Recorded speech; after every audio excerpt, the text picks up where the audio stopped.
नमस्कार, मैं इमरान हिंदुस्तानी और आप देख रहे हैं क्राइम मोस्ट वांटेड तहकीकात न्यूज।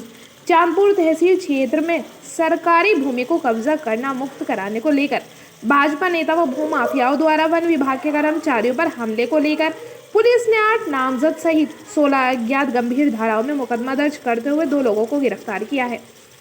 वन रेंजर ने बताया कि भू माफिया भाजपा नेता है, जिन्होंने वन रेंजर को फोन द्वारा अभद्रता करते हुए मारने की धमकी दी थी, जिसको लेकर रेंजर ने दर्जनों के नाम बताते हुए पुलिस को तहरीर दी है। वहीं बताया कि दबंगों पर पहले भी चांदपुर थाना में दर्जनों मुकदमे दर्ज हैं। तहरीर के आधार पर कार्रवाई करते हुए पुलिस ने 2 लोगों को गिरफ्तार किया है, जबकि बाकी सभी लोग पुलिस की पकड़ से दूर है।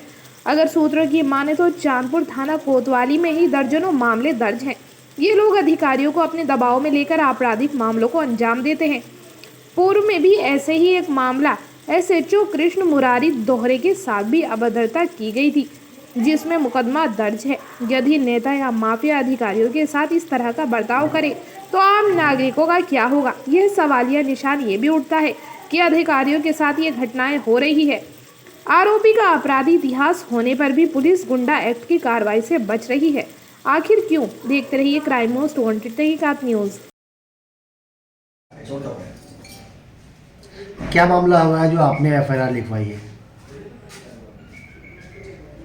मामला देखिए, मैं यहाँ पर क्षेत्रीय वन अधिकारी के पद पर तैनात हूँ और माननीय DM और DFO साहब के आदेशों के क्रम में हम लोग जो है सुजातपुर खादर खद्दन आरक्षित वन ब्लॉक में लोकल किसानों ने जो ज़मीनें पर अपनी फसल बो रखी है बहुत वर्षों से, उसको हम खाली करा रहे थे।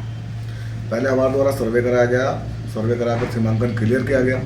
क्लियर होने के बाद सबकी सहमति से उसे हम खाली करा रहे थे। लेकिन जब उसे लगभग 23 हेक्टेयर भूमि में जब हम 15 हेक्टेयर भूमि खाली करा चुके, उसके बाद आगे बढ़ रहे थे, तो हमें अचानक जो है 2-3 दिन पहले कपिल पुत्र रघुराज निवासी गोकुल नगर का फ़ोन आया और उसने हमसे बहुत बदतमीजी की, गालियाँ दी कि तू कौन है, तू कौन होता है, तू खाली कैसे कराएगा, ये मेरे आदमी है, और मतलब इस तरह से उसने हमें किया। लेकिन हमने उसको इग्नोर किया। हम अगले दिन फिर भी गए, क्योंकि सरकारी कार्य है तो सरकारी कार्य में जो है हमें जाना है, हमारा कर्तव्य है।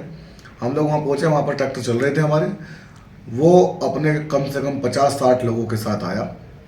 उसने हम लोगों के साथ मारपीट की, हमारे कर्मचारियों के साथ मारपीट की, हमारे ट्रैक्टर छीन लिए।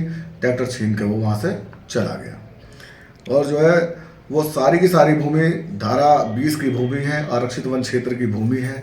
उसमें किसी किसान का, ग्राम समाज का कोई किसी प्रकार का मतलब डिस्प्यूट नहीं है। वो क्लियर कट वन विभाग की भूमि है। DM साहब का आदेश है कि अगर कोई भी भूमि पर कब्जा है तो उसको कब्जा मुक्त कराना है। DM साहब ने उसमें बहुत अच्छी पहल की और हमें बहुत सहयोग किया है इस काम के लिए, और उन्होंने हमें ये भी आश्वासन दिया है कि जितना फोर्स चाहिए हम फोर्स भी देंगे। आप अपनी ज़मीनें खाली कराओ, सरकारी ज़मीन पर अवैध कब्जा नहीं होना चाहिए। अच्छा, जैसे ये लोग कुछ इसमें आरोप लगा रहे हैं कि कुछ ज़मीन जो है छोड़ दी गई है, जिसको लेकर जातिवाद का मामला सामने आ रहा है, वो क्या है? ज़मीन छोड़ी नहीं गई है। पिछले 10 दिनों से ज़मीनें खाली की जा रही थी, ट्रैक्टर बराबर चल रहे थे।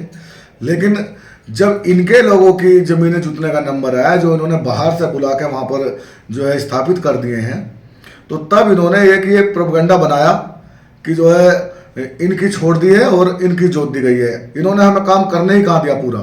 अगर हम काम करने के बाद या वहाँ से काम खत्म कर देते और छोड़ देते तो ये आरोप हम पर लगना सही था। अभी तो काम चल रहा है, वहाँ छोड़ा किसने? आप कह रहे हैं कि वन भूमि जो है वन क्षेत्र की है, तो इनका क्या पर्पस है इस भूमि पर? इनका कोई पर्पस नहीं है। दरअसल क्या है कि गंगा बाढ़ ग्रसित क्षेत्र है, उस पर जो है